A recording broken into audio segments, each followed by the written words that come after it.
that they would not only save their lives, but give them part of the island to live in, provided they would give satisfaction that they would keep in their own bounds, and not come beyond it to injure or prejudice others; and that they should have corn given to them to plant and make it grow for their bread, and some bread given them for their present subsistence; and old Friday bade the fellow go and talk with the rest of his countrymen, and see what they said to it, assuring them that, if they did not agree immediately, they should be all destroyed.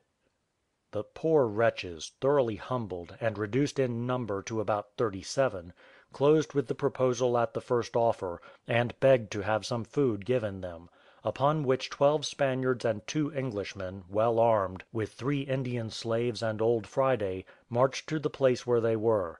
The 3 Indian slaves carried them a large quantity of bread, some rice boiled up to cakes and dried in the sun, and 3 live goats; and they were ordered to go to the side of a hill, where they sat down, ate their provisions very thankfully, and were the most faithful fellows to their words that could be thought of; for, except when they came to beg victuals and directions, they never came out of their bounds, and there they lived when I came to the island and I went to see them.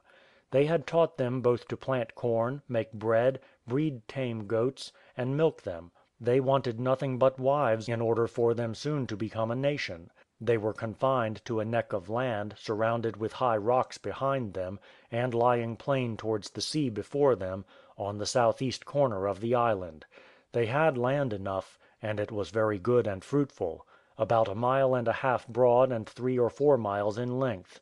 Our men taught them to make wooden spades, such as I had made for myself, and gave among them 12 hatchets and 3 or 4 knives; and there they lived, the most subjected, innocent creatures that ever were heard of.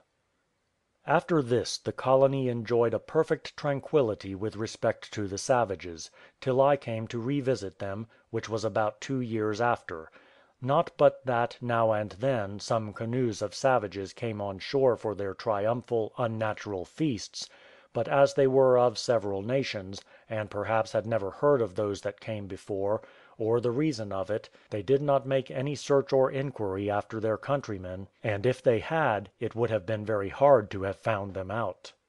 Thus, I think, I have given a full account of all that happened to them till my return, at least that was worth notice. The Indians were wonderfully civilized by them, and they frequently went among them, but they forbid, on pain of death, any one of the Indians coming to them, because they would not have their settlement betrayed again. One thing was very remarkable, viz. that they taught the savages to make wicker work, or baskets; but they soon outdid their masters, for they made abundance of ingenious things in wicker work, particularly baskets, sieves, bird cages, cupboards, etc., as also chairs, stools, beds, couches, being very ingenious at such work when they were once put in the way of it.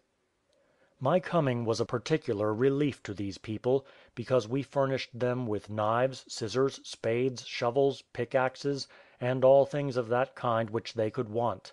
With the help of those tools they were so very handy that they came at last to build up their huts or houses very handsomely, rattling or working it up like basket work all the way round.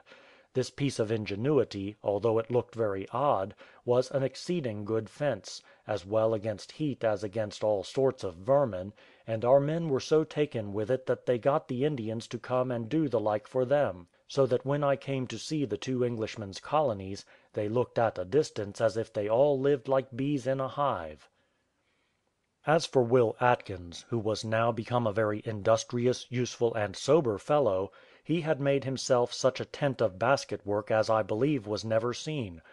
It was 120 paces round on the outside, as I measured by my steps; the walls were as close worked as a basket, in panels or squares of 32 in number, and very strong, standing about 7 feet high; in the middle was another not above 22 paces round, but built stronger, being octagon in its form, and in the 8 corners stood 8 very strong posts, round the top of which he laid strong pieces, knit together with wooden pins, from which he raised a pyramid for a handsome roof of 8 rafters, joined together very well, though he had no nails, and only a few iron spikes, which he made himself too, out of the old iron that I had left there. Indeed, this fellow showed abundance of ingenuity in several things which he had no knowledge of. He made him a forge, with a pair of wooden bellows to blow the fire; he made himself charcoal for his work, and he formed out of the iron crows a middling good anvil to hammer upon.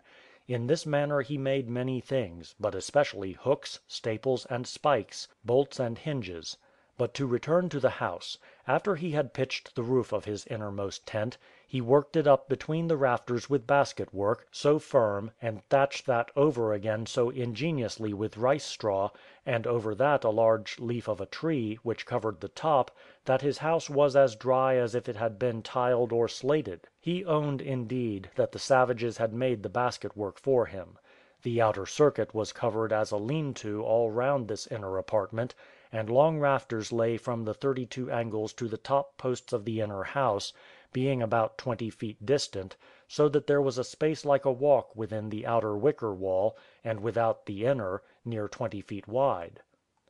The inner place he partitioned off with the same wicker work, but much fairer, and divided into 6 apartments, so that he had 6 rooms on a floor, and out of every one of these there was a door: first into the entry or coming into the main tent, another door into the main tent, and another door into the space or walk that was round it; so that walk was also divided into 6 equal parts, which served not only for a retreat, but to store up any necessaries which the family had occasion for.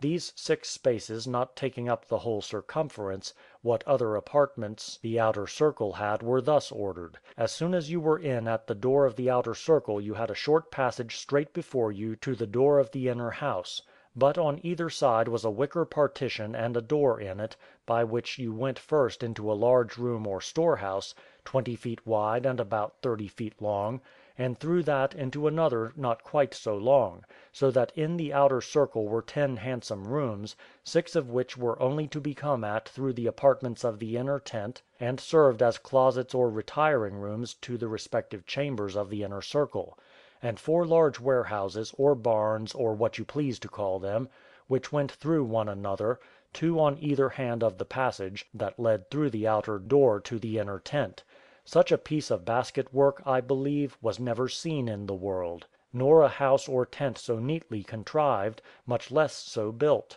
In this great beehive lived the 3 families, that is to say, Will Atkins and his companion; the third was killed, but his wife remained with 3 children, and the other 2 were not at all backward to give the widow her full share of everything, I mean as to their corn, milk, grapes, etc., and when they killed a kid, or found a turtle on the shore; so that they all lived well enough, though it was true they were not so industrious as the other 2, as has been observed already. One thing, however, cannot be omitted, viz., that as for religion, I do not know that there was anything of that kind among them; they often, indeed, put one another in mind that there was a God, by the very common method of seamen, swearing by his name; nor were their poor ignorant savage wives much better for having been married to Christians, as we must call them, for as they knew very little of God themselves, so they were utterly incapable of entering into any discourse with their wives about a God, or to talk anything to them concerning religion. The utmost of all the improvement which I can say the wives had made from them was, that they had taught them to speak English pretty well; and most of their children, who were near 20 in all, were taught to speak English too, from their first learning to speak, though they at first spoke it in a very broken manner, like their mothers. None of these children were above 6 years old when I came thither, for it was not much above 7 years since they had fetched these 5 savage ladies over. They had all children, more or less; the mothers were all a good sort of well governed, quiet, laborious women, modest and decent, helpful to one another, mighty observant, and subject to their masters, I cannot call them husbands, and lacked nothing but to be well instructed in the Christian religion, and to be legally married; both of which were happily brought about afterwards by my means, or at least in consequence of my coming among them. Chapter 6